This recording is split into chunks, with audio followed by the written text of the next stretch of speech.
I am a big fan of films where an individual either becomes younger than they are, or they become an adult if they're a child. And 17 again is a pretty good example of this.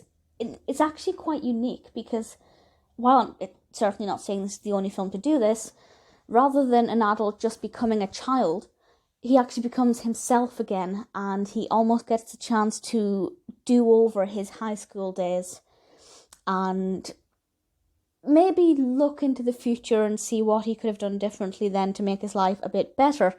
17 again was released in 2009, directed by Burr, written by Jason Filardi, and stars Zac Efron, Matthew Perry, and the fabulous Leslie Mann. The casting's really interesting. I think, Matthew Perry is great in it, Zac Efron is great in it, but I do not see Efron as a younger Perry.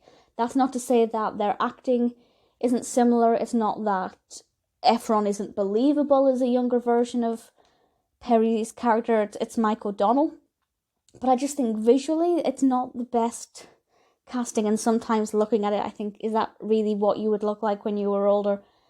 I'm not sure, but once you get past that tiny little thing that's really insignificant, it's a pretty decent film. So he is going back to high school, and it's basically a chance for him to reflect with the benefit of hindsight on what he did and basically how he could do things differently and better. And of course it gives us all a chance to look at our current circumstances and question what we're doing and whether or not we can be doing the right thing.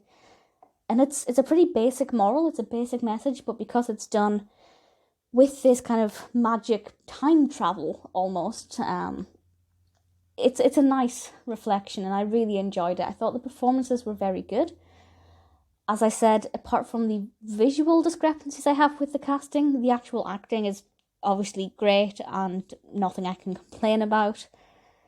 It's not the most innovative film, in the sense that what happens in the high school is pretty typical. It's what you would expect, which I guess is a good thing because it gives you that sense of normality, that sense of realism, which I guess is important because the film is about something involving a time vortex.